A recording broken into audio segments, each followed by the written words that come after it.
Okay, who's the strongest in Dragon Ball now? Well, thanks to Toriyama's little invention of the Scouter, we will probably never know.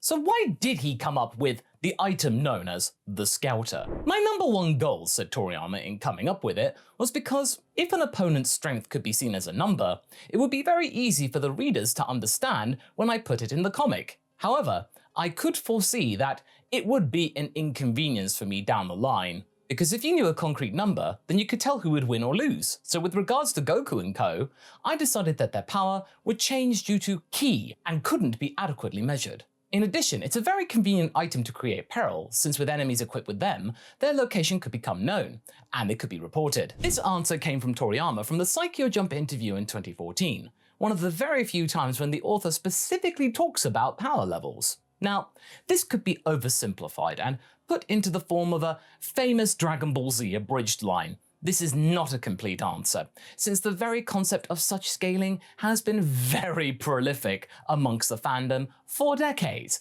and has even influenced other future series.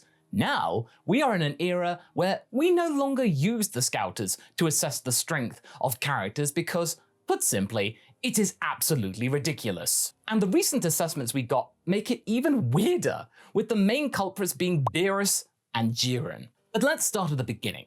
So, it's not a mystery that one of the bigger issues with Dragon Ball Super Superhero is that people have this insane idea for power boosts that both Piccolo and Gohan gained, and the idea of it seemingly being unearned. And how insane they are. Well, let's look at another statement by Toriyama.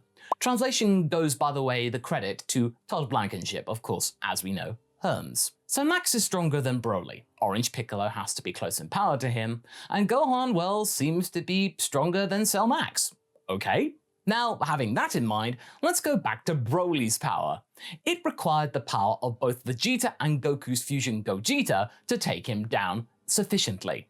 Both were in the post-Tournament of Power state, though both of their forms were ignored in this storyline, that of course being Ultra Instinct and Super Saiyan Blue Evolution. That was mostly down to everything being in production at the same time, so people weren't really on the same page or at the same meeting, so evolution didn't come into play for the movie. Now, remember, the Dragon Ball Super Broly movie is its own thing. It happens to be canon in an unchanged state for both the manga and anime universes, but it's almost like they are three different timelines, sort of. Or two, if you think that the anime universe ended after the Tournament of Power. Using another translation of Herms's from August 3rd, 2018 from Saikyo Jump, we could read that the Saikyo Jump editorial office tells readers, frankly, the enemy Goku and company are up against in this movie is the strongest. Those who trust Goku will win may lose confidence, so be careful. They also ask, destructive power greater than a god of destruction? I would take this statement as something being along the lines of unreliable, as is the typical hyping up against a new antagonist thing that we've seen for many years. I think if he were really more powerful than gods of destruction, and especially Beerus, that cat would be more invested. And also it said destructive, which doesn't add up to other aspects of one's might. You can be destructive and still weak. And it seems just rather arbitrary in this context, that overall statement. It's important to note that the Granola the Survivor chapter in the manga added a lot of confusion itself to the mix, since we now have three people who were stated to be the strongest in the universe through various means of power acquisition, be it training or wishes, in one single arc: Frieza, Gas, and Granola. On August 9th, in one of his interviews with Toyotaro, Victory Uchida was pondering if Broly was ahead of Goku, thinking that he was, to which the artist formerly known as Toyble concluded that he was not. In fact, he listed Vegeta, Goku, and Granola to be the top three, and that was before the Heater's Wish or the Black Frieza reveal. So in the manga universe, he is currently below them, which explains his student-mentor dynamic with the two more experienced Saiyans. Now, let's get to Jiren, who is often cited as being the main point of contention with the legendary Super Saiyan, and oh boy, this one is madly inconsistent. The DLC for Xenoverse 2 puts Broly at an equal level to full power Jiren, but you know how it is with the games, they're not supposed to be the main source of information, and especially those games. Now, there were statements about Jiren made both in the anime and the manga in regards to their power. In the non-animated version, we are told by Toppo that, going only by battle power, Jiren is stronger than Belmod. Now, Herms, who once again is the source for this translation, speculates that maybe the differences come from his inability to use the destruction-based powers. It's hard to say. It is worth noting, however, that the anime promo site that has been providing us with information about the Tournament of Power claims that Jiren's power has surpassed the domain of the gods of destruction, whatever that means. Additionally, one of the manga guys states that Jiren is said to have power that exceeds all 12 gods of destruction. What? Now, the quote from Toppo is the most direct and convincing quote of them all that we have about Jiren being as strong as any of the gods of destruction. There is one offhand line in the anime, but it appears to be some kind of translation quirk. He certainly is in a good spot to start training to become one, but he refused to become one, thusly making way for the second strongest Pride Trooper, Toppo himself, to go for the position. Now, can we assess how strong Belmod is? Well, again, only in the manga. He seems to be doing quite well in the God of Destruction Battle Royale that they have in it, which is really good by the way. But we also know that he has been in the position much shorter than Beerus, as he recently celebrated his 267,975th year in the position, and is now thinking about retiring. This is nothing when compared to the cat's position, as we know that he's been around for about 75 million years or so, maybe even longer, because he talked about dinosaurs. There's also a line about him being stronger than the cat god, however, which is alluded to by Whis in the anime.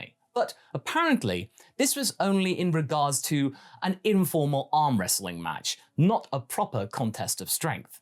As for Beerus, well, what we do know is that he was using roughly 70% of his power when facing Goku in the Battle of Gods movie, and that in terms of power, he is only surpassed by Whis in Universe 7. In the author's mind, he is one of the ultimate brick walls of power, as envisioned by the author, regarding Beerus. When you created Beerus, I believe it was already a given that he was strong. Toriyama then replies, that's right, the strongest in the universe, as a matter of fact, since there's nothing higher. Incidentally, creating characters must be difficult. It is difficult. I've already gotten to the point where I'm pretty much at my limit in terms of making them look strong. Every time it's strongest. Right, there's no way you can take a step back, can you? You can't have people telling you, you know, the enemy this time is weaker than the one before, after all. So thinking that if I make it somebody cool, kids will probably be happy, and it could be popular. I figured maybe something like a cat who's a bit spiteful would be good. I think it's good. I can't just draw a guy that's straight up cool. Toriyama then said about the overall scale of power. Compared to Beerus, God of Destruction, how strong is Super Saiyan God? I suppose if Beerus' strength is a 10, Super Saiyan God would be right about 6. Only Saiyans rapidly increase in strength as they fight against strong opponents, so the longer they fought, the more that gap would shrink, and it might even be possible for them to eventually turn the tables. Incidentally, I guess Whis would be about 15. We also know that as of the Granola Survivor arc, Goku hasn't surpassed him yet, a fact that is noted by the god himself. Also, during the expo, Gene notes that Beerus would be capable of defeating or even obliterating other destroyers if they were hit by his sphere of destruction. Still, even now, after the superhero saga, the story treats the whole thing as if both Goku and Vegeta are still leagues behind Beerus, and that he will consider them as candidates once he sees eye to eye with them in power, which clearly hasn't happened yet, nor does he seem to have this attitude towards Broly either. Phew, confusing, right? So let's take what we know once again, taking the elements that make the most sense narratively and try and condense them. We are not sold on this completely, but there are some interesting little tidbits here and there. Vegeta is currently slightly stronger than Goku, something that both the manga and the movie seem to be hinting toward. Still, they have been training for a bit, so maybe we should put them at the same level as the heater gas. It's hard to say how much gain they would get, because it's been about 2 years after all. It's also hard to say if they were able to catch up or not. They are definitely stronger than they were when they witnessed Black Frieza, but we don't know by how much. That's why we keep them at the last known approximation scale. We know that they might have had a problem with Cell Max, so he needs to be slightly stronger than them. Now, I would guess Cell Max would be slightly stronger than Gas, who in turn wish to be slightly stronger than Granola. I could see Torombo being a little a-hole and making people stronger than the last person plus one in this type of situation. You know, the difference between the Heater and the Cerulean wasn't just high. Neither of them were used to the powers, and one of them was burning through his body at an alarming rate by the time he eventually just became a sack of bones. I think I like where we've placed Jiren and Broly here, as taking both down required some sort of cooperation at similar levels of power. And I think from what we've seen versus what we've been told, this makes the most sense. Orange Piccolo, that's an odd one, but he was tanking Max pretty well for a long time. Not well enough to defeat him, but I can imagine him being at least on the Ultra Ego Mastered Ultra Instinct level, if not slightly higher. Maybe about Granola's level? We put him slightly higher though. Now the biggest three unknowns are Beerus, Gohan Beast, and Black Frieza. We might get an answer already at the time of airing this video, when the manga could show us the sparring of son versus father. But still, we don't really know in terms of a fight to the death. And I don't think that Black Frieza is stronger than Beerus yet, as they still keep his exact full strength at ambiguous levels. We've not seen Beerus at full power yet. And the God of Destruction doesn't seem to be all that concerned about Black Frieza's intervention. And I'm pretty sure that Whis himself would feel if he surpassed the Destroyer level, they would personally get involved.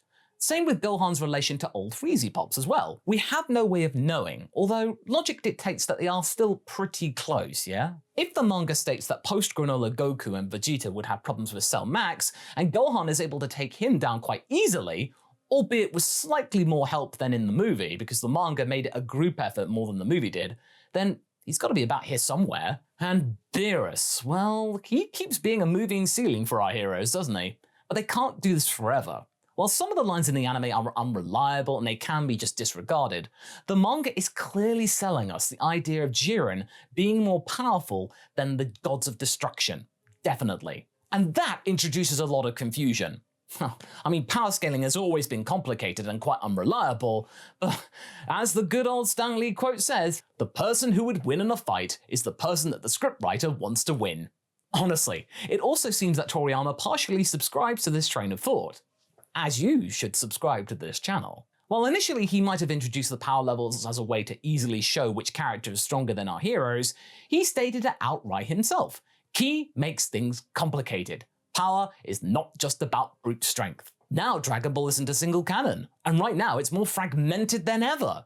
It always was, kind of, with the whole which Buu is the strongest debate, but honestly, nowadays, it's really hard to keep up. Beerus has been the frontman for the Dragon Ball Super era, and it seems like they have been having to keep reminding themselves that his main job is to be the yardstick for every single character in that series. Who knows what will happen should the characters finally surpass him? And I'm pretty sure that all these Saiyans one day will be able to do so.